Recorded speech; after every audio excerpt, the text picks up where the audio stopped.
우리는 요즘 두 가지 전쟁을 하고 있는 것 같습니다. 그 중에 첫 번째는 무슨 전쟁하고 있죠? 더위하고 전쟁. 덥다. 참 세상에 이렇게 더운 때는 난생 처음이다. 내가 그러는 게 아니라 우리 어른들이 그러시더라고. 이렇게 더운 때는 없던 것 같다고. 갈수록 더워지겠죠. 더위와 싸움을 하고 있는데 하여튼 하나님이 주시는 건강으로 또 은혜로 날마다 하루하루 승리해 가시기를 축복합니다. 그리고 또 하나의 전쟁이 있는데 국가적으로 이제 일본이 우리나라의 경제적인 것으로 보복을 하는 그런 전쟁에 우리는 지금 서 있는 것 같습니다. 전쟁이라고 이름을 붙이고 국가적으로 지금 대처를 하고 있는 것 같아요.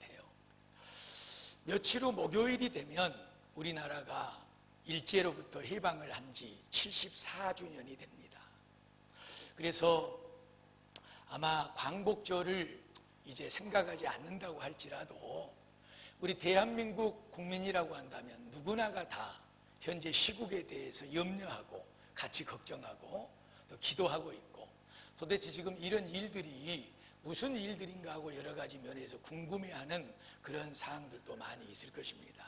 그래서 광복절을 며칠 앞에 두고 말씀을 준비하다가 우리 성도들이 나라를 위해서 기도해야 되고 또 어떻게 우리가 또 이러한 시국들을 국민의 한 사람으로서 또 그리스도인으로서 대처하고 살아가야 될 것인가를 생각할 때 좀 이런 점들을 바로 알고 있을 때 우리가 기도도 바르게 할 수도 있고 또 우리의 삶도 더 적극적으로 또 모든 면에서 우리가 바르게 할 수 있지 않을까 생각이 들어서 오늘 말씀 서두에는 역사 공부를 조금 하려고 그래요. 역사 공부를. 지금 이렇게 됐기 때문에 나라가 이런 문제에 직면해 있고 또 우리가 어떻게 기도를 해야 되고 또 국민의 한 사람으로서 어떻게 또 성도의 한 사람으로서 어떻게 우리가 처신하고 살아가야 될 것인가 하는 그런 우리가 생각을 할 수 있을 것 같아서 역사 공부를 잠깐 하려고 그럽니다. 많은 것은 다 내버려 두고 우리가 지금 시작하려고 하는 것은 임진왜란, 이순신 장군님께서 활동을 했던 임진왜란, 조선왕조 14대 왕 선조왕 때입니다. 1592년부터 7년 동안 크게는 2차례 그리고 수차례에 걸쳐서 일본이 우리나라를 쳐들어와서 침략하는 그런 전쟁, 이순신 장군께서 이렇게 지도를 한번 보시면 저때 우리가 막아내지 못했으면 우리나라 대한민국은 없습니다. 자, 시간이 많이 흘렀지만 약 300년의 시간이 흘러옵니다. 그 가운데서도 일제는 어떻게 하면 우리나라를 발판으로 삼고 대륙으로 저들의 나라를 옮겨설 수 있을까? 끊임없는 침략을 300년 가까이 해오면서 이제 1894년도에 들어서 지금의 중국이죠. 청나라하고 전쟁을 하게 됩니다. 청나라하고 전쟁. 그래서 사실 참 일본이 한편으로는 참 대단한 나라다 하는 생각을 또 해보기까지 해요. 그래서 이 청나라하고 전쟁은 어떤 전쟁이냐 그러면 저 지도를 한번 보세요. 우리나라를 놓고 중국은 중국대로 우리나라를 식민지 삼겠다고 그러고 일본은 일본대로 우리나라를 또 지네들 땅 만들어서 다스리겠다고 그러고 그래서 우리나라를 놓고 서로 먹겠다고 싸우는 전쟁이 청일전쟁이에요. 싸움을 어디서 하고 있어요? 우리나라에서 하고 있는 거예요. 이 땅에서, 이 조국에서. 참 가슴 아픈 일이죠. 청일전쟁이 있는 얼마 후에 일본은 또 러시아와 전쟁을 하죠. 그 전쟁을 러일전쟁이라고 그럽니다.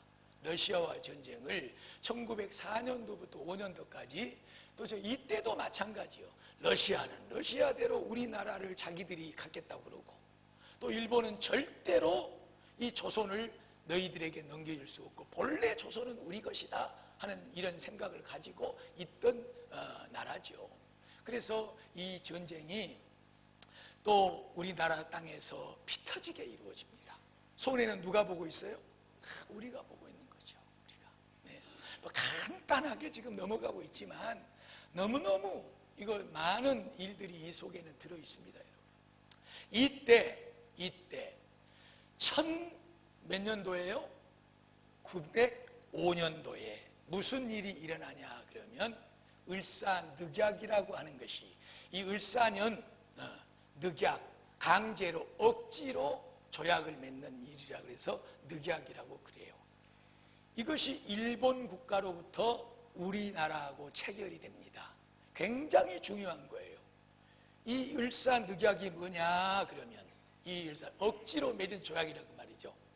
1900 몇 년? 5년 11월 17일 날 일본이 뭘 했어요? 강제로 한국의 외교권을 가져가 버려요. 그래가지고 그때부터 우리나라는 자주적으로 외교를 할 수가 없는 거예요. 외교권을 그때 뺏어갑니다. 그런데 이때가 언제냐 그러면 우리나라 조선왕조 고종왕 때, 이 조선 500년 동안에 27명의 왕이 다스렸는데 그 마지막 왕 이전에 26번째 왕이 고종왕이고, 고종의 아버지 흥선대원군이 이제 아들을 대신해서 나라를 정치를 하고 있는 그때입니다. 예. 그리고 그 고종의 나이가 20이 넘어서면서 이제 자기가 치국을 하게 되고, 명성왕후가 고종의 그 황제의 왕후죠. 일본에 의해서 목배임을 당하고 죽게 된 이런 이제 역사들 우리가 가지고 있는 때가 바로 이때입니다. 이때 우리가 무엇을 뺏겼냐? 외교권을 일본에게 억지로 뺏겨버려요. 억지로. 이런 엄청난 일이 이제 벌어지고 있는 때가 을사늑약이라고 하는 때예요. 자, 그러면 을사늑약이 보세요. 그 2조에 이런 상황이 들어있는 거예요. 일본국 정부는 한국과 또 타국 사이에 현존하는 조약의 실행을 완수하는 임무가 있고, 한국 정부는 그무 일본 국가 정부의 중개를 거치지 않고서는 국가적 뭐를 가질 수가 있다 없다? 없다. 어떤 조약도 일본을 거치지 않고서는 할 수가 없다 하는 것이 바로 이 을사늑약이에요. 이 우리 정부의 그런 큰 주권을 빼앗겨 버리는 그런 이제 시점입니다.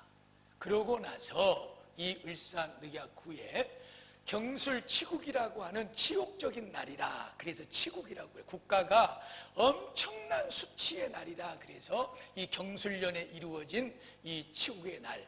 그래서 1910년도에 이제 무엇을 뺏겨버리냐 그러면 나라를 완전히 넘겨줘 버립니다. 나라가 완전히 일본국이나 한일 합방 이렇게 이제 명칭이 되는 한일 병합, 한국과 일본이 합쳐져 버렸다. 그래서 이제 조선은 없어져 버렸고 일본이 돼버렸다 하는 날이 바로 1910년 8월 29일 날 이루어진 거예요. 나라를 뺏겨버려요. 그래서 이때부터 이제 문제가 생겨나기 시작하죠. 그래서 우리가 나라를 팔아먹은 사람 누구? 이완용 이렇게 얘기를 하고 있는 거예요. 자, 한번 볼까요? 고종의 둘째 아들 조선왕조 마지막 왕입니다. 27대 순종이 이제 다스리 3년밖에 못 다르세요. 그때 이 일본에게 나라를 다 넘겨줘 버리는 그런 일이 벌어져 버리고, 대한 제국의 통치권을 일본에게 양여함을 규정하는 한일 병합이 이루어지게 된다. 그래서 이제 여기 보면은 우리가 1519년 동안 계속 지속됐던 조선 왕조가 완전히 이제 끝나버리고 무슨 시대가 되버려? 일제강점기. 강제로 일본이 들어와서 나라를 점령해서 다스린다는 일제강점기, 일제식민지가 시작이 되는 것이죠. 몇 년 동안? 36년 동안. 36년 동안. 한번 다음을 한번 볼까요? 자, 일본이 우리나라를 식민지로 통치하고 있는 이제 그때에 1937년도에 중국과 전쟁을 벌입니다. 중국과. 이제 중국과 전쟁을 벌이는 동안에 미국이 간섭을 해요. 야, 그러면 안 된다. 일본 너희들 그러지 마라. 그리고 간섭을 하니까 무슨 소리냐? 너희들이 왜 간섭하냐? 하고 이 일본이 그 하와이에 있는 진주만을 공습을 해버립니다. 그래서 이제 큰 전쟁이 일어나게 되고 드디어 미국과 영국 연합군들이 일본의 원자폭탄 2개를 던짐으로 일본이 손을 들고 항복한 날이 1900 몇 년도? 45년 8월 15일, 지금으로부터 74년 전에 이런 일이 일어나게 된 거예요. 그러니까 이때 모든 일이 생기는 거예요. 이때 이 중국과 전쟁을 하면서, 그리고 미국과 전쟁을 하면서 우리나라를 식민지 삼고 발판 삼아서 대륙으로 뻗어나가는 거죠. 이때 우리가 지금 듣고 있는 모든 일들이 벌어져요. 식량뿐만 아니라 무기를 만들기 위해서 쇠붙이라는 쇠붙이, 구리라는 구리는 다 걷어가고, 우리가 알기로 교회에 땡그랑 치는 종까지 다 뺏기고, 이 수저젓가락까지 전부 다 걷어가 버립니다. 무기 만들려고. 그때가 바로 이때입니다. 그러면서 지금 문제 중심이 되고 있는 강제징용, 어린아이들부터 모든 젊은 사람들, 늙은이들까지 다 남자라고 하는 남자는 붙들어 가서 전쟁에 나가지 못하는 사람들은 일터로 보내고 아이들은 청바지로 보내고, 이런 강제징용이 일어나게 된 것이죠. 그리고 여자들은 또 데려다가 무엇으로? 위안부로, 지금 문제가 되고 있는 위안부로 그렇게 사용을 했던 때가 바로 이때입니다. 그래서 이제 지금 우리의 문제는 이런 상황을 겪고 우리가 해방을 맞고 났는데도 일본은 이에 대해서 공식적으로 사과하지 않고 이에 대한 모든 배상의 문제를 처리를 하지 않고 있는 것이죠. 네. 자, 나라가 해방을 맞이했어요. 그런데 문제가 생겼죠. 나라가 두 동강이 돼버렸네요. 왜 그랬냐? 식민지 동안에 저기 중국이나 또 러시아 이런 많은 곳에 가가지고 해방운동을 하면서 사상을 서로 다르게 받아버린 거예요. 어떤 사람들은 공산주의의 사상을 받아버리고, 어떤 사람은 미국의 이제 자유주의를 받고, 이렇게 가지고 쉽게 말하면 사상이 2개를 가지고 이제 이 나라의 일을 하는 사람들이 모인 거예요. 그래서 우리는 공산주의로 나라를 회복해야 된다. 아니다, 자유주의로 가야 된다. 자본주의로 가야 된다. 그래서 나라가 두 동강으로 갈라져 버리게 된 것이죠. 그리고 6.25 동란이 발발을 하고 나라가 엄청난 난국에 처해 있을 때 박정희 대통령이 1965년도입니다. 이 일본 너희들이 우리나라를 지배하고 그런 엄청난 만행을 저질렀으니 그에 대한 보상을 해주라 하고 청구를 합니다. 그때 1965년도에 박정희 대통령 시절에 이제 일본은 보상과 배상이라고 하는 용어를 쓰지 않고 청구권에 대한 경제개발 협력권, 경제개발을 협력하는 데 있어서 우리가 너희들에게 돈을 주겠다. 그래서 그때 우리가 받은 돈이 무상으로 2억 달러를 받았어요. 그리고 장기 저금리로 2억 달러를 받고, 그리고 산업 이 경제 발전을 위해서 산업에 써라 그러고 3억 달러를 또 이 이자를 많이 붙여 받는 그런 돈을 일본에서 많이 들어왔어요. 이것으로 너희와 우리는 끝났다 그러고 맺은 협정이 1965년도의 한일협정이에요.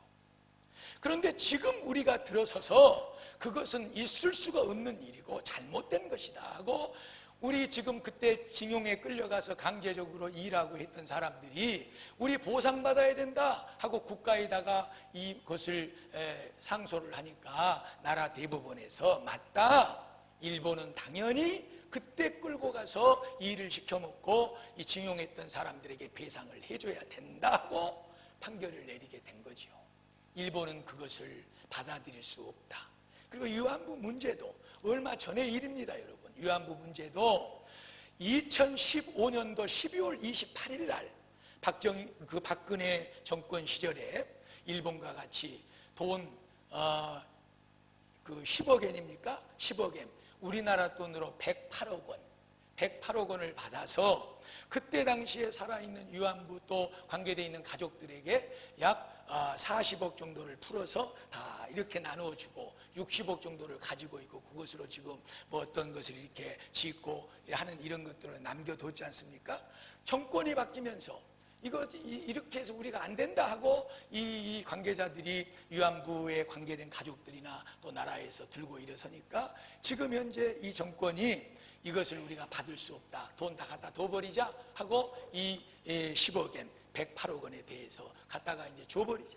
이런 위안부의 문제도 우리가 받아들이지 않고 또 1965년도에 있었던 한일 협정의 문제도 이것은 잘못된 것이다 하고 받아들이지 않고 이런 문제를 지금 가지고 우리가 일어나는 이때의 일본이 그것에 대한 보복으로 경제적인 조치를 하고 있는 것이지요. 경제적인 조치를. 자, 여러분, 이제 상황이 아주 짧은 시간에 긴 몇백 년의 역사의 얘기를 해왔습니다.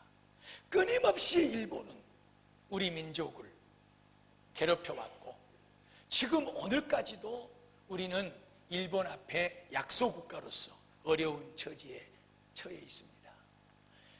우리가 반도체로 IT 강국이라고 자처하면서 지금 세계에 큰 일을 해내고 있는 나라입니다.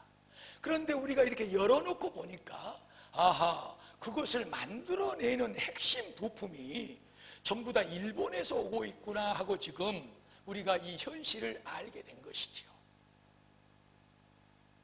사랑하는 여러분, 오늘 저는 이런 역사적인 근거들을 앞에 놓고 우리 국민들이 전체적으로 일본 아베 정권에 대해서 그리고 지금 우리가 당하고 있는 이런 많은 문제들에 대해서 분노하고 있고 아파하고 있고 우리가 어떻게 해야 되는가 여러 가지 많은 생각을 서로 간에 얘기하고 있고 합니다. 그리스도인으로서 사랑하는 베델교회 성도 여러분, 우리가 마땅히 해야 할 일은 먼저 기도하는 일이 돼야 될 줄로 믿습니다. 오늘 성경은 우리보다 더 가슴 아픈 일을 당한 다윗의 얘기입니다. 다윗이 하나님에게 나라를 위탁받고 그리고 나라를 다스려 가고 있을 때 압살롬이라고 하는 그의 아들이 아버지의 나라를 반역해버립니다. 반란을 일으켜서 아버지의 목숨을 노리고 아버지의 나라를 뒤집어 엎고 자기의 나라로 만들려고 그럽니다. 이 기도는 이 시편 3편은 그때 다윗의 심정을 토로한 말씀입니다. 여러분, 나라가 위기에 처했습니다. 지금 우리 국가가. 우리가 정말로 이 나라를 위해서 국민의 한 사람으로서 또 그리스도인으로서 우리가 나라를 걱정해야 되고 나라를 위해서 마땅히 해야 될 일이 있습니다. 무엇을 해야 될까요? 기도하는 일입니다. 개인적으로 어려운 일이 생기죠? 가정적으로도 어려운 일이 생깁니다. 그리고 여러분이 다니는 직장이라든지 이끌고 있는 생업이라든지 또 사회적으로 국가적으로 얼마든지 어려운 일이 생길 수가 있습니다. 오늘 지금 우리는 다윗을 봅니다. 우리가 나라가 어려움에 처해 있다 하고 마음 아파하고 어쩌면 좋냐, 저 일본 어떤 하고 그 뒤에다 어떤 자를 붙여서 우리가 말할 수 있습니다. 다윗의 형편을 봅시다. 다른 사람도 아닌 아들이, 자식이 아버지의 목에 칼을 들여대물고 자기 나라로 만들겠다고 아버지의 목숨을 노리고 아버지를 지금 뒤쫓고 있는 상황입니다. 그가 가장 먼저 한 것은 그 어떤 다른 것도 아닌 하나님을 향하여 기도하는 것이었습니다. 사랑하는 베델교회 성도 여러분, 개인적으로도 힘들고 어려운 일이 생길 수 있고 가정적으로도 또 사업 직장의 안에 그리고 우리 사회적으로 이처럼 우리 국가적으로 어려운 일이 생길 수가 있습니다. 가장 먼저 우리가 중심을 붙잡고 해야 될 일은 이 나라, 이 민족을 위해서, 어려운 우리의 일들을 위해서 기도해야 되는 것인 줄로 믿습니다. 나라를 사랑하신다면, 이 나라의 국민이고 백성이라면, 그리고 이 시대를 살아가는 대한민국의 성도라면 나라의 걱정의 말 한마디보다도 나라를 걱정하는 하나님 앞에 기도가 앞서야 된다고 말씀드리고 있는 것입니다. 3355 모여서, 그리고 혹은 TV를 보면서 일본이 어떻고 또 나라가 어떻고 정치가 어떻고 대통령이 어쩌고 우리는 많은 말을 할 수가 있습니다. 사랑하는 베들교회 성도들이여, 우리가 서로 만나 대화하는 그 대화의 10분의 1만큼이라도 하나님 앞에 우리의 무릎을 꿇고 두 손을 모아서 기도하는 기도자들이 되기를 주의 이름으로 축복합니다. 이것만이 진정 이 민족을 사랑하는 국민이고 그리스도인의 자세가 되는 줄로 믿습니다. 나라가 돌아가는 상황을 보면서 왜 저뿐만이겠습니까? 늘 목사는 중심을 잡으려고 이 자리에 서서 그 어떤 편향된 얘기에 대하여 말하지 않으려고 정치적인 것이나 그 외의 어떤 다른 것에 대해서 99.9% 얘기하지 않습니다. 그러나 요즘 저에게는 나라에 대한 기도가 많습니다. 여러분이 교회 입구를 오면서 마주 보이는 현수막을 보셨는지 모르겠지만 우리 교회에 그런 현수막이 붙은 일은 없습니다. 내 조국,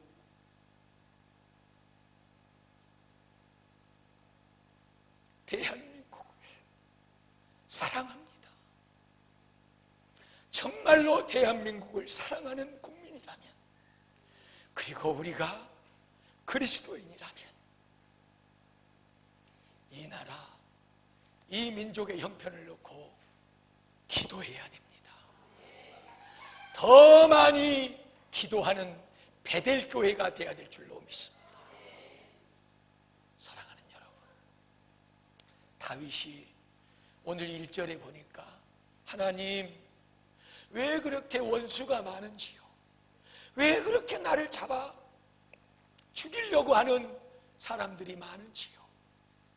그들이 지금 나를 바라볼 때에 저가 믿는 하나님이 도대체 어디가 있냐? 만약에 저가 하나님을 정말로 믿고 만약에 저가 믿는 하나님이 정말로 살아계신다고 한다면 어찌 그의 아들에게 쫓김을 당하고 그의 아들이 그의 목에 칼을 티미는 이 순간이 오겠느냐? 하나님, 너무나도 가슴이 아프고 너무나도 어렵고 너무나도 부끄럽고 너무나도 힘이 듭니다. 그러나 하나님, 오늘 사랑하는 여러분 4절을 보십시오. 3절을 보십시오. 여호와여, 주는 나의 방패시고 나의 영광이시오 나의 머리를 드는 자신 줄로 내가 믿습니다. 내가 나의 목소리로 여호와께 부르짖으니 하나님의 성산에서 내게 응답하여 주실 줄로 믿습니다. 할렐루야. 다윗은 이런 아픈 형편, 이런 괴로운 형편, 이런 분노하는 형편, 부끄러운 형편, 그 누구에게도 말할 수 없는 형편, 이 형편을 놓고 하나님을 바라봤습니다. 하나님은 나의 영광이시요 나의 방패가요 나의 머리를 드시는 능력의 하나님인 줄로 믿습니다. 내가 그 하나님 앞에 간절히 기도할 때 하나님이 성산에서 보좌에서 나의 기도를 들어주시는 줄로 믿습니다.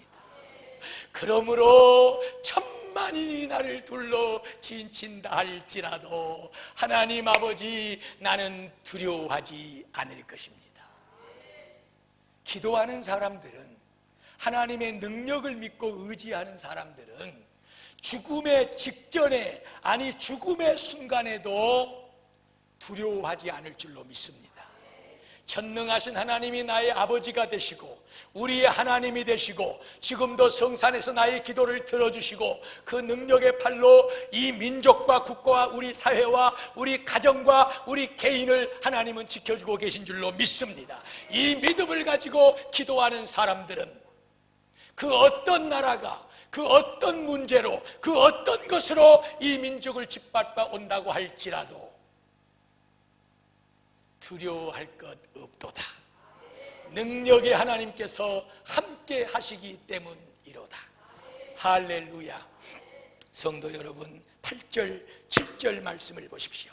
다 함께 7절 8절을 읽습니다. 여호와여 일어나소서, 나의 하나님이여 나를 구원하소서. 주께서 나의 모든 원수의 뺨을 치시며 악인의 이를 꺾으셨나이다. 구원은 여호와께 있사오니 주의 복을 백성에게 내리시옵소서. 할렐루야. 구원은 누구에게 있습니까? 하나님께 있는 줄로 믿습니다. 그 하나님을 누가 바라보고 그 하나님을 누가 의지하느냐에 따라서 그 하나님의 능력의 손이 하나님을 의지하는 그 나라의 그 국가의 그 백성들에게 그 개인에게 임할 줄로 믿습니다. 사랑하는 성도 여러분, 우리가 가장 먼저 해야 될 일은 기도하는 일입니다. 우리의 기도는 하나님을 믿는 믿음의 기도입니다. 하나님이 이 현실을 직시하고 계시고 이 문제를 오히려 뒤집어 이 민족 국가를 하나님의 영광의 나라로 아름답게 사용할 믿음의 사람들에게 하나님은 반드시 그 은혜를 부어주실 줄로 믿습니다. 그러면 기도만 하면 다냐? 이것이 문제잖아요. 기도만 하면 다냐? 사랑하는 여러분, 지금 국민들이 여러 가지 일들로 이 아베 정권에 대해서 또 경제 보복을 하는 이 전쟁터에서 지금 모여서 여러 가지 형편으로 일하고 있습니다. 이런 사실들에 대해서는 저보다도 여러분들이 더 잘 알고 계시기 때문에 언급을 회피하도록 하고 딱 한 가지만 우리가 정말로 정신 차려야 된다. 이러한 때에 우리 국민들이, 그리고 우리 한 사람 한 사람, 특별히 우리 그리스도인들이 진짜 정신 차리고 새롭게 태어나야 된다. 깨어나야 된다. 말씀을 드리고 싶은 것 여러 가지 많은 것이 있지만 다 한 가지만 얘기할게요, 여러분. 작년 2018년도에 우리나라 국민들이 일본을 관광차 떠난 숫자가 750만 명입니다. 750만 명.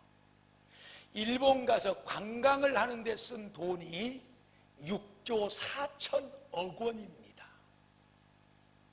이 6조 4천억 원이라고 하는 이 통계를 제가 보고 도대체 나는 640만 원은 알겠는데 이 6조 4천억 원이 얼마나 될까 하고 여러 가지 자료를 찾아보면서 뭔가 좀 빗대보려고 했는데 한마디로 어마어마한 돈이야. 어마어마한 돈. 우리 국민들이 다른 데도 아니고 일본 가가지고 750만 명씩 작년에 750만 명 갔어. 그래가 6조 4천억 원을 썼다니까요. 반대로 일본은 그러면 관광을 하러 우리나라에 몇 명 정도가 왔냐? 290만 명. 300만 명이 못 돼요. 근데 그 돈 많은 사람들이 우리나라에 와서 약 300만 명이 쓰고 간 돈이 얼마냐? 1조 6천억 원. 우리나라는 6조 4천억 원을 썼는데 일본 식구들은 와가지고 1조 6천억 원을 쓰고 간 거야. 나 참 이 통계를 보면서 참 마음이 너무 아프고, 야, 나라도 정신 차려야 쓰겠다. 여러분, 우리가 일본을 뭐 미워하고 뭐 어떻게 하는 이런 얘기 아닙니다, 여러분. 정말 우리가 이러한 때에 이 민족 국가의 형편을 바로 알고 정말 기도할 뿐만 아니라 나 한 사람 한 사람이 어떻게 사는 것이 나라를 사랑하는 것이고 애국하는 것인가를 바로 알고 이 한 가지 면만을 우리가 놓고 볼지라도 우리에게 지금 답이 나오고 있지 않습니까, 여러분? 정말 우리가 서로 애끼고 서로 근면하고 전략하면서 서로를 위하고 도와주고 위로하고 격려하면서 이 나라의 부강함을 위해서 힘을 합쳐가야 될 줄로 믿습니다. IT 강국이다. 인터넷 그리고 또 반도체 하나로 사실은요 우리나라 삼성, LG 반도체로 나라가 먹고 사는 나라예요. 그런데 그 핵심 부품이 그것 없으면은 만들어내지 못하는 그 부품이 다 99%가 일본에서 온다고 그러잖아요. 일본에서 공부시키는 것도 우리나라가 잘 돼야 되는 것도 정말 우리 그리스도인들이 앞장을 서서 바른 생각, 바른 열정, 바른 국가관을 가지고 우리 자녀들을 키워내서 나라와 민족의 힘이 되고 그리고 능력이 되는 우리 성도들의 가정들 또 자녀들 이 국가의 그리스도인들이 더 많이 나와야 될 줄로 믿습니다.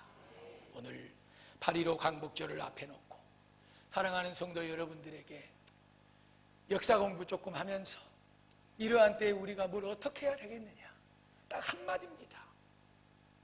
이렇다 저렇다 우리가 많은 말 할 수가 있지만 그 말하는 말 10분지 1만 내서 하나님 앞에 무릎을 꿇어 기도하는 기도자가 되시기를 축복합니다. 우리의 기도를 들으시는 하나님께서 반드시 이 위기를 아름다운 것으로 바꿔서 열매 맺게 할 줄로 믿습니다. 기도 외에 우리가 정신 차리고 이 나라를 위해서 할 일을 다하는 우리 국가, 우리 백성, 우리 성도들이 되시기를 주의 이름으로 축복을 드립니다.